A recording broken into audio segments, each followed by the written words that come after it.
அவருடைய கிருபைக்காக, ஆறுதலுக்காக இந்த இடத்திலே ஒன்று கூடி ஜெபித்துக் கொண்டிருக்கிற உங்கள் ஒவ்வொருவரையும் ஆண்டவருடைய அருளும் ஆற்றிலும் உங்களை தாங்குவதாக.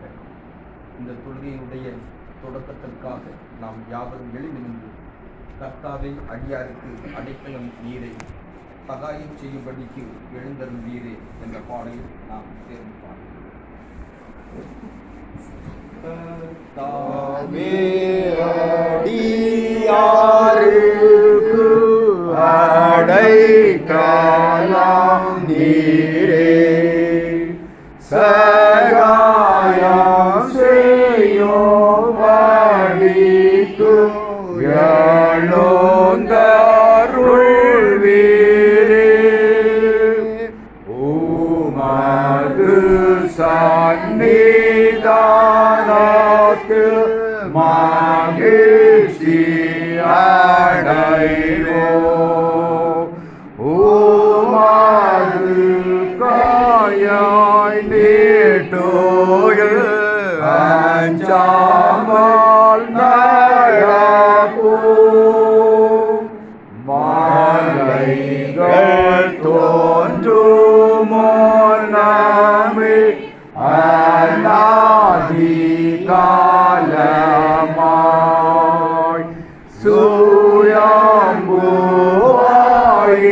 சுயம்புவாயிரும் நீரே,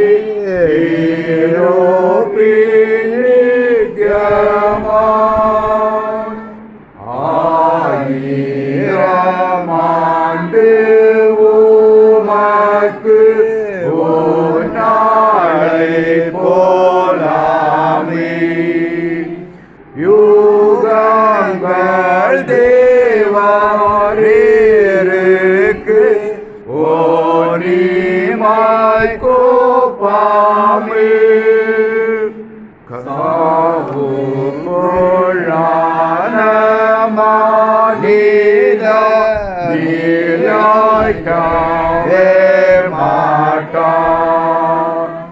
உலர்ந்த பூவாய் போராவார் போதிந்து போவீரார். கர்த்தாவே ஆட்டியாருக்கு அடைக்கலம் நீரே, சகாயம் செய்யும்படிக்கு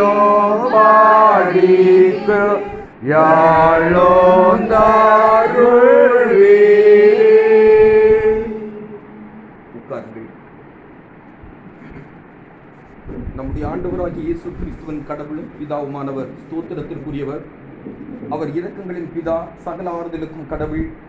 அவர் எங்களுக்கு அளிக்கும் அதே ஆறுதலின் மூலமாய் எவ்வித உபத்திரவத்திலும் இருக்கிறவர்களுக்கு நாங்கள் ஆறுதல் செய்யக்கூடியவர்களாய் இருக்கும்படி எங்களுக்கு நேரிடும் சகல உபத்திரவத்திலும் எங்களுக்கு ஆறுதல் செய்கிறவர் அவரே. ஜீவ வழியை எனக்கு தெரியப்படுத்துவீர். உமது சன்னிதானத்தில் பரிபூர்ண ஆனந்தமும் உமது வலது பாரிசத்தில் நித்திய பேன்பும் உண்டு. அவருடைய கருணை ஆயுள் காலம் ராக்காலத்தில் அழுகை தங்கும், விடியற் காலத்திலோ களிப்பு துணிக்கும். இயேசு சொன்னார், உயிர்த்தெழுதலும் ஜீவனும் நானே. என்னில் விசுவாசம் வைக்கிறவன் மரித்தாலும் பிழைப்பான். உயிரோடு இருந்து என்னில் விசுவாசம் வைக்கிறவர் எவரும் என்றென்றைக்கும் மரிப்பதே இல்லை. நான் பிழைத்திருக்கிறேன், நீங்களும் பிழைப்பீர்கள். மெய்யாகவே மெய்யாகவே நான் உங்களுக்கு சொல்லுகிறேன், காலம் வருகிறது, வந்துமாயிற்று, அப்பொழுது மரித்தோர் தேவகுமாரனுடைய சத்தத்தை கேட்பார்கள். பிரியமானவர்களே, ஆண்டவருடைய ராஜ்யத்திலே முந்தியிருக்கிற நம்முடைய பாசத்திற்குரிய தாயார் திருமதி மேரி தங்கம் அவர்கள் புல்லுவிளை திருச்சபையினுடைய உறுப்பினராக இருக்கிறவர்கள். அன்பான தாயார் அவர்கள் சாட்சி உள்ள வாழ்வோடு கூட ஆண்டவருடைய அரசுக்குள்ளாக முந்தியிருக்கிறார்கள். அதற்கு காரணம் அவருடைய வாழ்வினுடைய அணுகுமுறைகளை கவனிக்கும் பொழுது, நேற்றைய தினம் இரவும் தங்களுடைய மகன், மருமகள், பேரப்பிள்ளைகள் எல்லாரோடும் பேசி உணவை அருந்தி அவர்கள் நித்திரையை மேற்கொண்டிருக்கிறார்கள். அந்த நித்திரை நித்திய வாழ்வுக்கு நேராக இருந்திருக்கிறது. எனவே அவர்கள் படுத்த படுக்கையாகவோ அல்லது கஷ்டமான நிலையிலோ பாடுகளிலோ இல்லாதபடிக்கு ஆண்டவருடைய ராஜ்யத்தை தனது 87வது வயதிலே ஆண்டவருடைய ராஜ்யத்தில் சென்றிருக்கிறார்கள். யாருக்கும் எந்த சிரமத்தையோ அல்லது கடினப்பாடுகளையோ கொடுக்காமல் எல்லாரிடமும் மிக அன்போடும் பாசத்தோடும் பழகியவர்கள். அன்னாருடைய வாழ்வின் முறையை அவருடைய மகன் குடும்பம் பிரதிபலிப்பதை எண்ணி ஆண்டவருக்கு நன்றி செலுத்துகின்றேன். குறிப்பாக அன்பான அவருடைய மகன் சகோதரர் இயேசுதாஸ் அவர்கள் புல்லுவிளை திருச்சபையிலே சபைக்குழு உறுப்பினராக இருந்து எந்த நிகழ்வானாலும் எந்த ஊழியங்களானாலும் தன்னால் இயன்ற வரைக்கும் உற்சாகத்தோடும் உண்மையோடும் உழைக்கிறவர்கள்.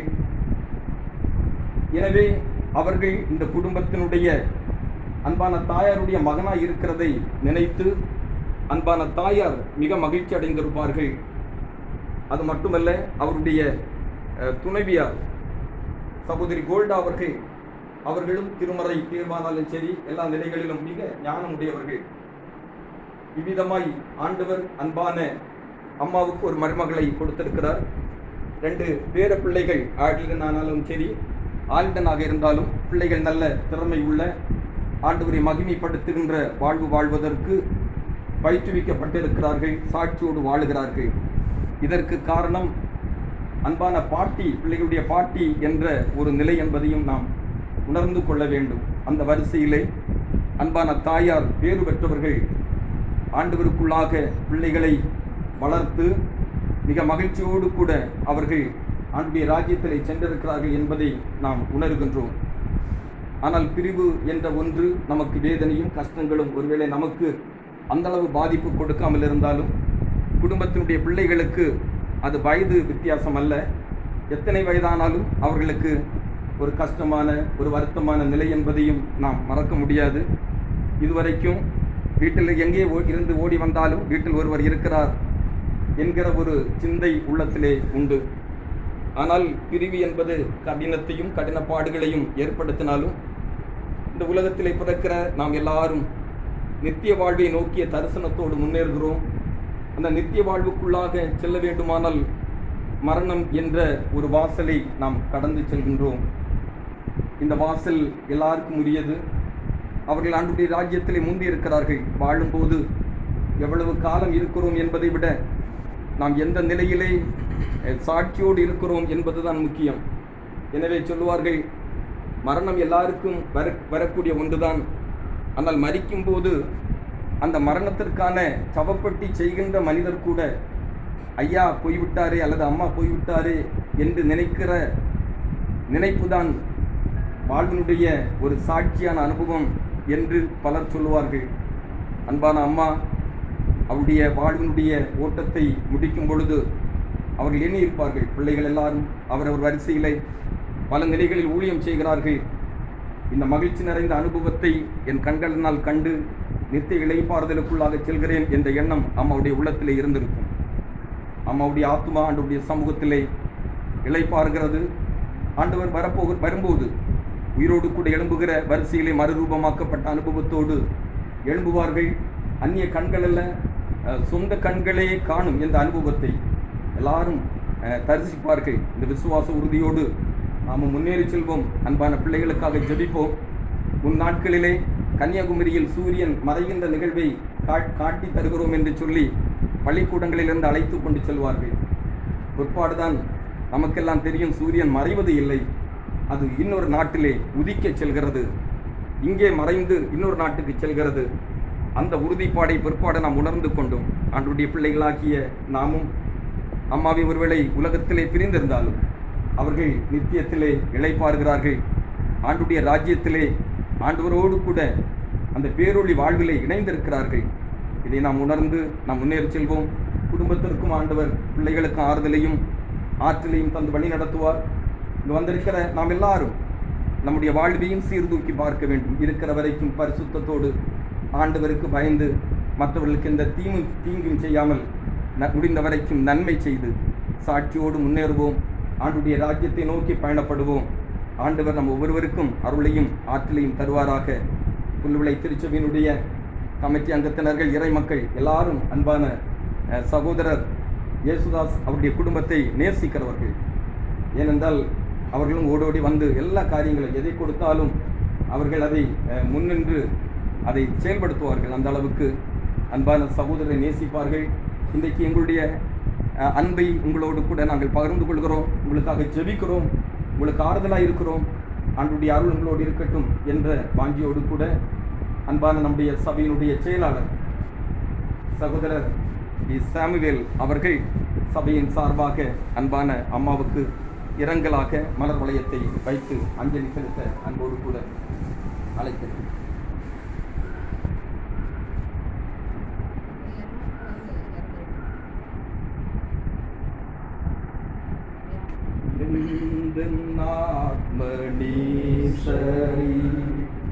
வெள்ளம் போன்ற துன்பத்தில்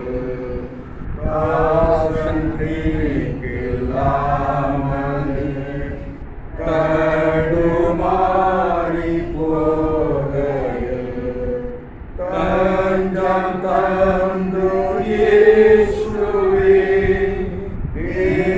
திவ்யமாவில் காருமே